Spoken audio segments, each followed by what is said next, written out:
Hello tout le monde, j'espère que vous allez bien. Je suis contente de vous retrouver aujourd'hui avec un petit projet créatif, ou du moins, j'ai envie de vous expliquer comment j'ai créé cette carte, comment je vais utiliser mon pinceau à réserve d'eau pour colorier avec le style d'aquarelle.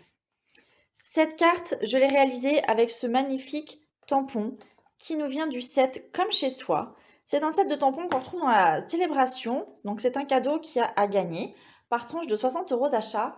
Vous savez que cette année, la célébration est de retour pour le mois d'août et de septembre. Et donc, à chaque fois que vous faites un achat pour 60 € ou par palier de 60 €, vous avez un cadeau à choisir dans le catalogue. Le catalogue, c'est celui-là. Et donc, ce set de tampons, on le retrouve parmi les cadeaux que vous pouvez obtenir. Il faut bien dire que tout de suite, j'ai vraiment craqué pour ce motif qui, je trouve vraiment très réaliste, très paisible, qui m'a presque fait penser à ma maison à moi.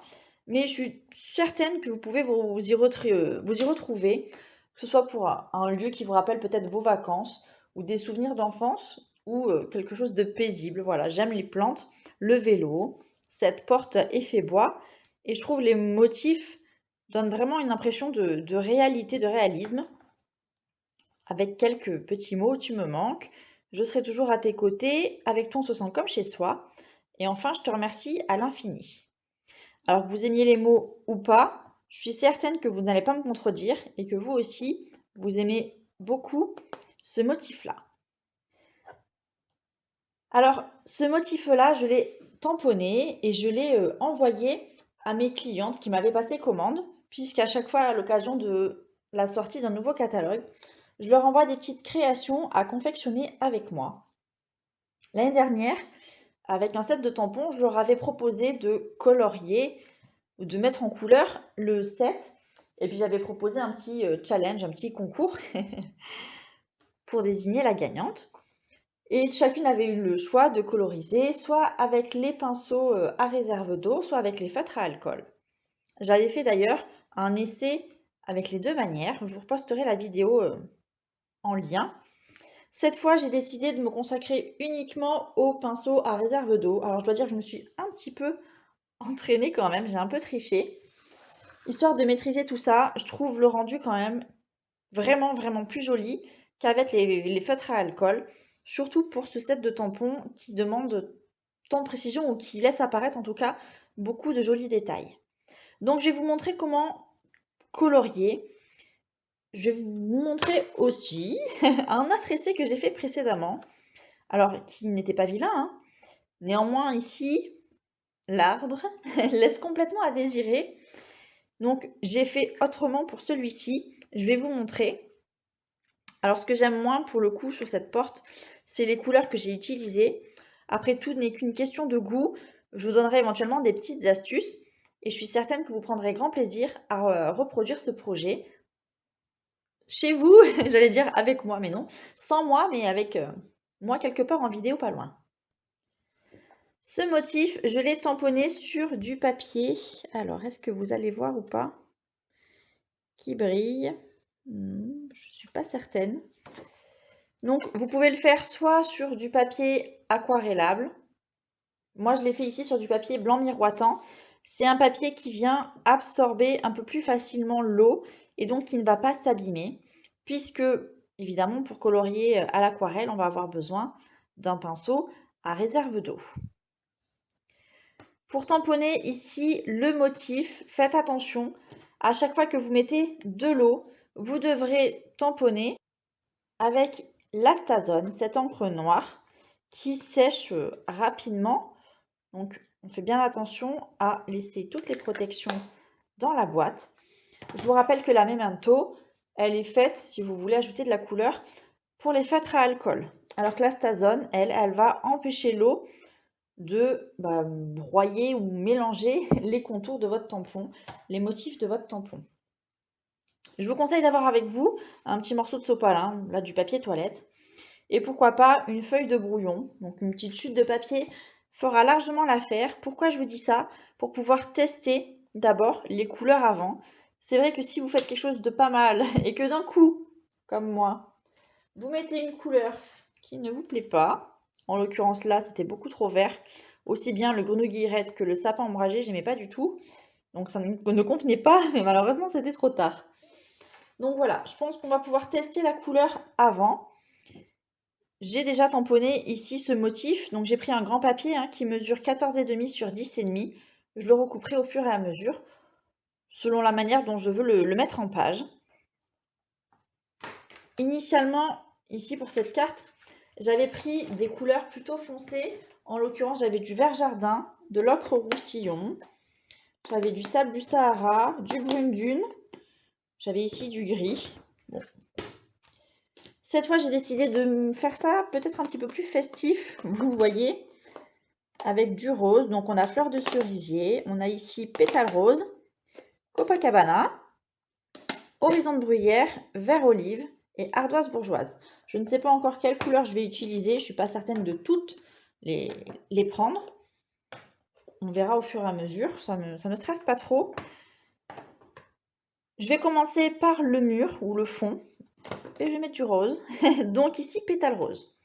Donc j'appuie un petit peu sur mon boîtier pour venir déposer de l'encre ici à l'intérieur de mon couvercle. Je prends ma petite feuille de brouillon, je vais appuyer pour faire tomber, je ne sais pas si vous voyez, oui, des gouttes d'eau, histoire de nettoyer ma pointe. Ce serait quand même dommage de venir mettre du marron là-dessus. Et donc je vais venir mélanger ici mon pinceau au rose. Ce que je vous conseille dans un premier temps, c'est d'y diluer vachement. Donc vous avez de la pointe de l'eau qui vient naturellement dans la pointe. Mélangez la couleur avec l'eau. Si vous n'êtes pas certaine du résultat, testez sur votre papier de brouillon. Le but est de ne pas en avoir trop, pas trop de couleur dès le début. Pourquoi? Il est impossible d'enlever de la couleur alors qu'il est tout à fait possible d'en rajouter. Donc une fois que ça vous va, on va pouvoir, pourquoi pas, commencer ici par les lignes.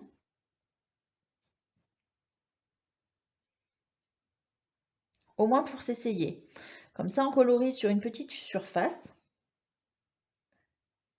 Une fois que vous voyez que votre pinceau n'a plus beaucoup de couleurs, vous pouvez par exemple venir remplir au fur et à mesure les cases. Et donc, vous allez voir, si jamais vous ne remplissez pas, on va dire, toute une surface, dans le sens que vous laissez des petits endroits blancs, c'est pas grave. C'est pas grave du tout, je trouve que ça fait pas trop surchargé. Regardez ici comme j'ai fait ce modèle ou ce mur. On a des petits espaces ici, on en a également sur la porte. Mais voilà, je ne veux pas dire que je trouve ça réussi, je trouve pas ça loupé. En tout cas, ça me plaît. Donc là, on refait la même chose. Le rose, de toute façon, va falloir en mettre partout. Donc dans les feutres ou les pinceaux à réserve d'eau, on a différentes tailles pour le pinceau.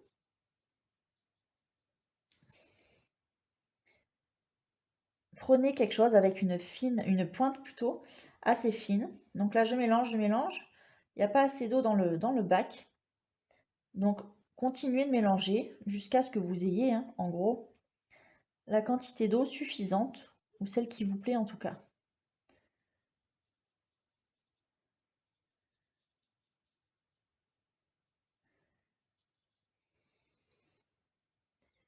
Et je vais faire pareil de l'autre côté.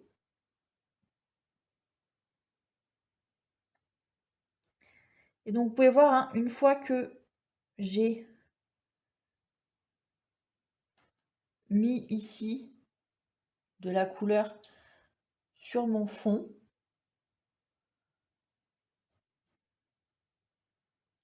je ne suis pas obligée d'en mettre partout. Donc, je récupère au fur et à mesure un petit peu d'encre, sinon c'est vraiment très clair.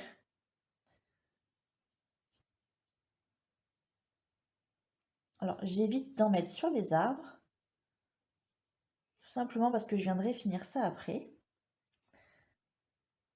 Et surtout, quand vous sentez que c'est trop, ou quand vous vous demandez s'il est temps d'arrêter ou pas, Bah, généralement, c'est qu'il est temps d'arrêter.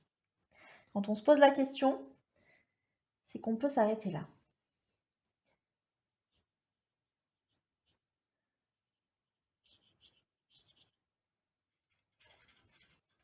Donc ne mettez jamais votre pointe dans une couleur, on va dire brute, qui n'a pas été mélangée sur votre papier. Remélangez bien avec de l'eau auparavant, histoire de ne pas être déçu, j'ai envie de dire.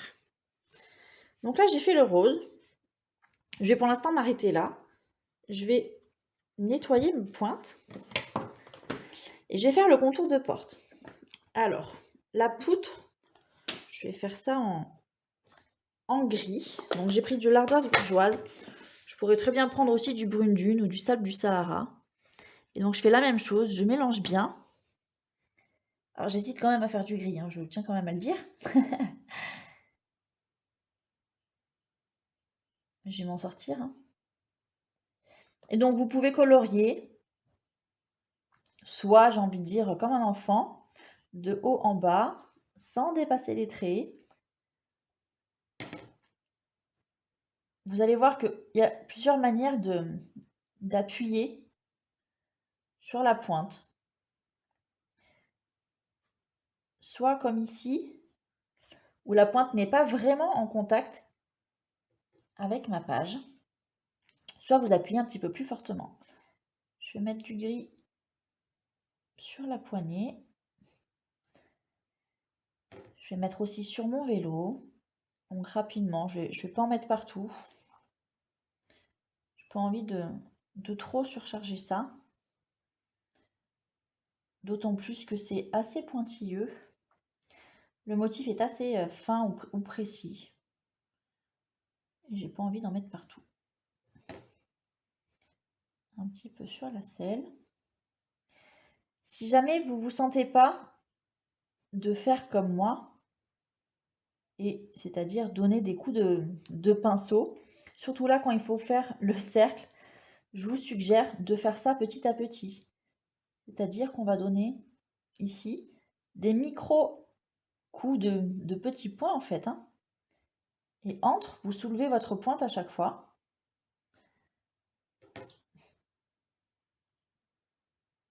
Et donc, on ne se rend pas compte, mais en fait, avec l'eau, les couleurs elles vont venir se mélanger, ou la couleur, puisque là, j'utilise une seule et même couleur.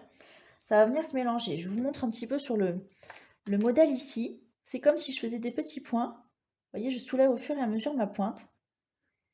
Et donc, ça me donne un trait. Donc, pour faire des cercles, c'est peut-être un petit peu plus simple de faire comme ça, plutôt que de garder la pointe qui ne fait pas si arrondi.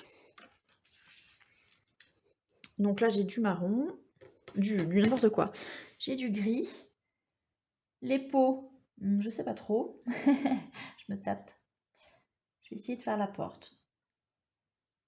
Je vais mettre du gris foncé sur la porte aussi, j'aimerais bien. Donc là, vous voyez, j'ai pas trop dilué ma couleur. Parce que j'aimerais que la porte soit plus foncée que le reste. Donc soit je donne des coups de pinceau comme je fais là. Ou je vous rappelle, vous pouvez aussi faire des petits points avec votre pinceau comme ça. En faisant des petits points et en commençant avec une couleur un petit peu plus claire.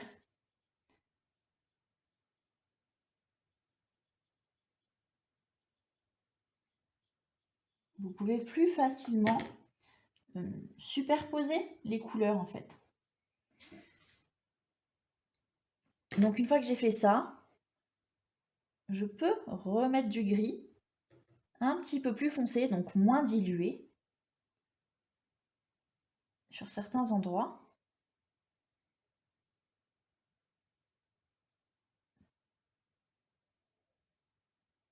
Vous voyez, je ne le mélange pas trop avec de l'eau. Si j'arrive pas à tracer un trait droit, et ben je fais des petits points.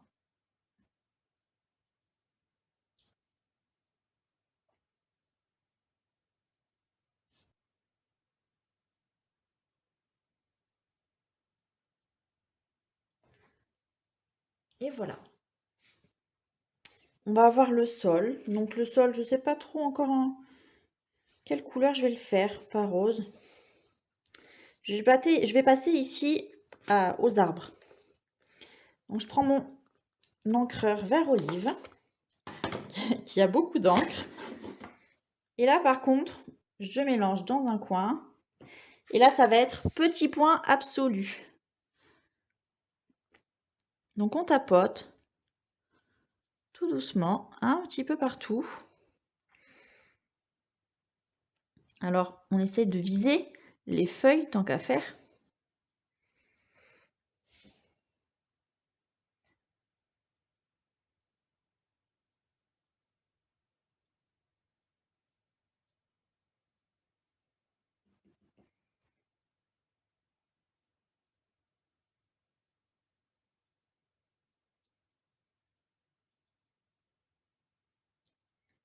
Hop, et ça se remplit au fur et à mesure. Donc on commence petit, on tapote par-ci par-là.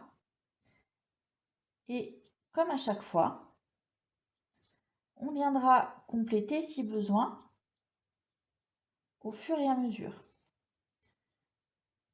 Donc je peux très bien combler aussi bien par le rose, le pétale rose que j'ai mis initialement, que par du vert. J'en ai là également.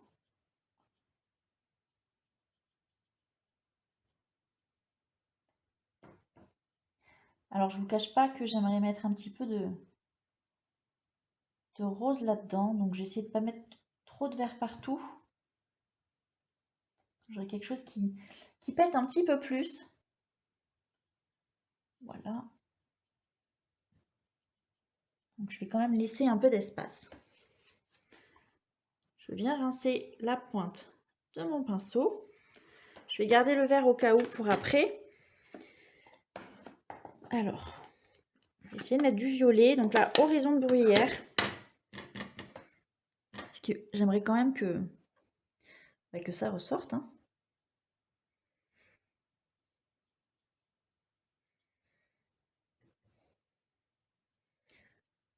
Notamment par là. C'est pareil. Toujours la grande question de se dire, est-ce que le violet était une bonne idée? Bah, je sais pas. On verra ça à la fin. En tout cas, ça ressort. La grande question, ça va être pour les paniers.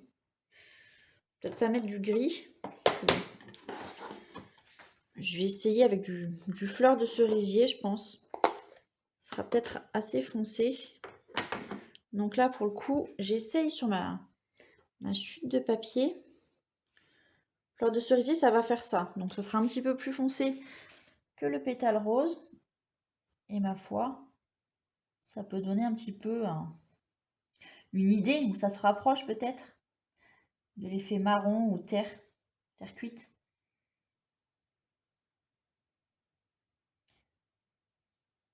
Donc soit les coups de pinceau, soit les petits points, en tout cas avec cette pointe fine, pardon. Une fois que c'est plus ou moins sec, rien ne m'empêche de repasser par-dessus. Pareil sur la terrasse, donc je voulais mettre du marron, mais je vais laisser cette couleur-là.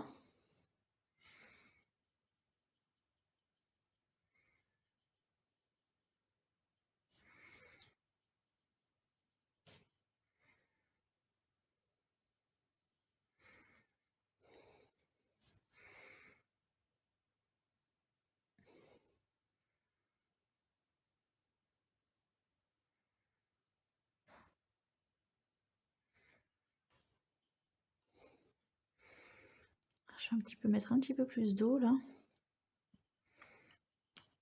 En tout cas, mon dessin, il se complète. Oui, se peaufine au fur et à mesure. Et vous voyez, je suis franchement pas déçue, bien au contraire, d'avoir mis du rose. J'avais peur que ça soit un peu ridicule, que ça ressorte pas assez, mais j'aime bien comme ça. Je vais même aller un petit peu plus loin. Ici, je vais tapoter le tronc, on peut appeler ça comme ça, de cet arbre pour rajouter du rose un peu plus foncé. Qu'est-ce qui me manque? Alors, j'efface, je nettoie ma pointe. Il manque ici en gris. Et là, j'ai pas fait le mur sous la roue. Alors, je vais le faire maintenant. Hop. Et voilà, je vais même en profiter pour faire les carreaux. C'est vraiment léger. Je les remplis pas, mais en rose également. Et là, on a du rose à fond, à fond, à fond. Il manquerait peut-être un petit peu de bleu quelque part. Je sais pas où. J'ai envie d'essayer. Alors, mon petit.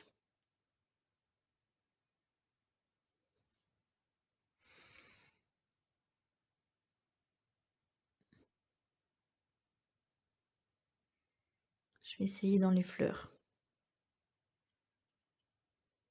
Après tout. Ça se voit beaucoup, hein. C'est pas grave. Ça claque quand même un peu plus, sinon c'était un peu... je vais pas dire chiant, parce que c'est pas ça, faut pas exagérer. Mais sur la selle, un petit peu par là. Ça ressort bien. Et voilà. Donc, que vous soyez une cliente à moi et que vous ayez reçu ce set de tampons, que vous ne soyez pas cliente à moi et que vous n'ayez pas reçu ce petit morceau de tamponnade, je vous propose, certainement vous allez avoir quelques petits achats à faire, de vous initier à la colorisation avec ici les pinceaux à réserve d'eau et de colorier ce set de tampons de la meilleure des manières. J'ai envie d'avoir votre avis, j'ai envie de savoir ce que vous en avez pensé et si finalement, est-ce que c'était aussi dur que ce à quoi vous vous attendiez. C'est vrai que ça demande un petit peu d'entraînement, mais je trouve que la petite technique, en commençant par colorier soit d'abord les lignes, soit en tapotant, et surtout en mélangeant beaucoup avec de l'eau, hein, pour que ce ne soit pas trop foncé, pas trop épais, et ma foi quand même assez bonne. J'ai envie de savoir ce que vous pensez de cette carte, de celle-là. Alors, on va parler juste sur une histoire de couleur, hein. Quelle est votre préférée, la version rose, la version grise? Celle-ci, forcément, elle est beaucoup plus gaie, peut-être un petit peu moins réaliste. En tout cas, j'aime beaucoup les deux. Je trouve que les couleurs sont peut-être un peu plus harmonieuses qu'ici. Voilà, la porte, ça me dérange vraiment beaucoup. Et puis, c'est un petit peu hivernal, je sais pas. J'ai hâte d'avoir vos avis. En tout cas, si vous voulez obtenir ce set de tampons, vous pouvez vous rendre directement sur ma boutique en ligne et le commander. Vous y avez droit à partir de 60 € d'achat, ou en tout cas par tranche de 60 € d'achat. Vous pouvez même l'acheter 2 fois et l'offrir à une de vos amies. Vous pouvez également m'envoyer un mail ou un petit message si vous souhaitez que je vous aide à passer vos commandes. Je vous souhaite une très bonne journée, je vous dis à bientôt. Ciao, ciao!